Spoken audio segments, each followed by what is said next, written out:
Hello and welcome back to the channel. Among the questions there was one about how to prepare for a field work. So today we will be talking very briefly about this because I actually am in the process of fixing my luggage and getting ready for the field. Obviously there is a dive gear that should ideally be in good state, operational, etc., etc. I will not elaborate into this. This is simple standard scuba equipment. There is nothing particularly weird or strange or out of the way, except that, of course, our diving has nothing to do with what most instructors will tell you. What PADI teaches you, what NAUI teaches you, what CMAS teaches you are pretty similar and completely different from what we really do in the field. They would teach you how you have to go down slowly, carefully, easing your way into it, keeping constant eye contact with your body and all this. And that's great for an amateur dive. Fantastic, absolutely, by all means do that. But if you are a maritime archaeologist, these are the things that you don't have the time to do. I am in a very privileged position because in the last quite a number of years of excavations, I have always worked mostly shallow sites. But earlier in my career, when I was still a graduate student, I have worked at deeper sites in the 40 to 50 meter range. And there we had 15 to 20 minute bottom time. We could not go slowly. From the moment that we were given the get-go, the permission to dive, we turned head down and we were swimming for the bottom as fast as we possibly could in order to maximize our bottom time. We would remove our fins, hide them somewhere, leave them in a secure place, run, set up our dredges, start excavating until we hear the recall signal. Nowadays, I'm privileged, as I said, we work in shallow enough depths that bottom time is still very important, but it is not quite such an issue as it is in deeper sites of the Turkish coast that we have worked. Depending on the conditions, of course, you can be diving in wetsuit or dry suit. I'm heading to the Baltic, so definitely dry suit it will be. The problem is that the last time I was using my dry suit in the early stages of the Cape Urdoviza excavation, I was coming out of the water much wetter than most of my colleagues who were diving in a neoprene wetsuit. So obviously I need to take care of this before going to the Baltic. The temperatures there do not encourage staying wet on the bottom, even if it is for just an hour or so. Other than that, it is pretty standard gear. The one other difference from standard diving operations is we do not use fins on archaeological sites. We remove them. And at Urdoviza, actually, we were just jumping in the water without fins, period. Particularly my colleague, Dr. Dragomir and myself, confident enough, know the site well, know the conditions there. The ship is anchored directly on top of us. It was safe to dive without fins, unless we had something major to move around on the bottom. Why no fins? Well, because the fins are damaging to the site. Even the best of divers does not have full and complete control over what the fins are doing behind. They can dislodge material, they can damage weak material, and in best of cases, they are kicking up God almighty dust on the bottom that damages your visibility.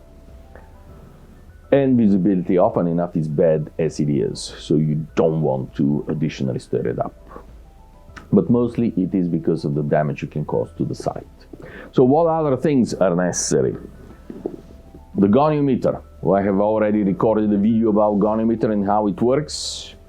That is a tool that I absolutely swear by. Obviously it is usable only when you have significant hull preservation, but then most of the sites that I have worked with, the exception of Tobago, do have significant hull preservation. Other people have called me before a ship nutter rather than a true archaeologist, among them being one of my mentors and very dear friends, Dr. Fred Cocker from the Wasson Museum. I claim the Fifth Amendment of the United States Constitution on this subject. Returning to other tools, because archaeology is first and foremost documentation and recording. This is the most important part. Records, records, and records. For this, the more different ways you can record exactly the same information, the better. Redundancy is your shortcut to good archaeology. Repetitiveness, fundamentally important. You have to have consistent data gathering.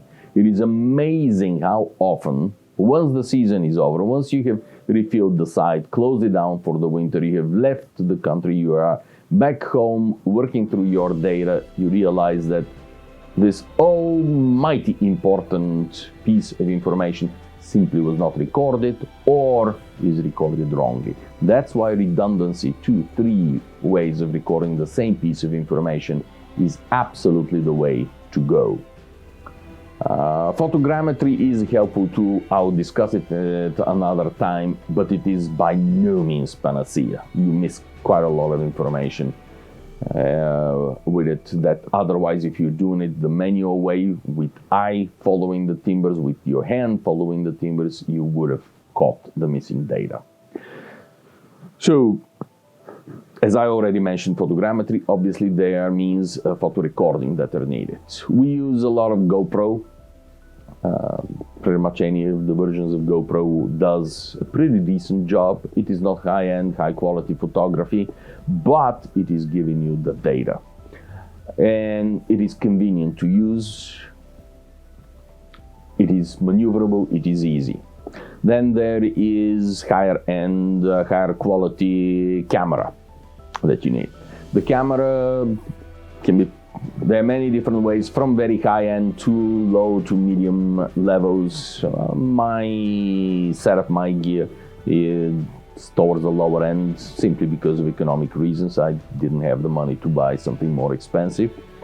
It has to have a box, and again, the really expensive part is actually the box, and particularly the lens or the dome that covers the lens of your camera. There are better photographers among the viewers than I am, so I'm probably preaching to the choir by reminding everybody that light in photography is fundamental importance.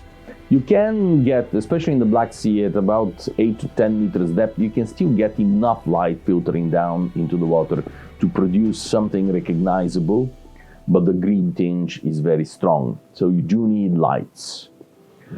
And the more powerful they are, the better. So much about the photo recording equipment. The really important parts are a slate on which to be able to write, mylar sheets, or any of the substitutes for mylar.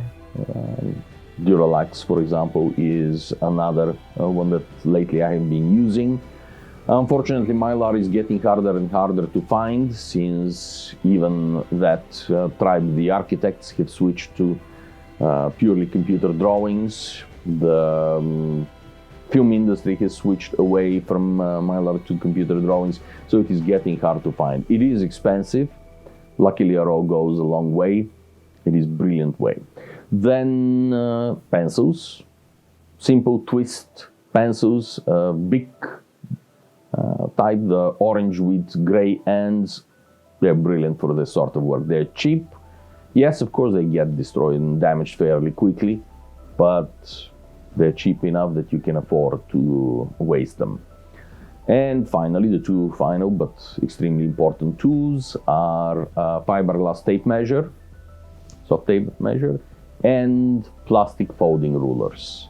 I love plastic folding rulers. There are many different manufacturers.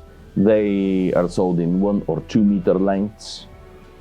I personally prefer the 2 meter length, but 1 meter is also fine. It just puts certain limits on what you can do. These are the main tools that are required in maritime archaeology, and as a matter of fact, they are not too different from what you will be using on dryland archaeological sites.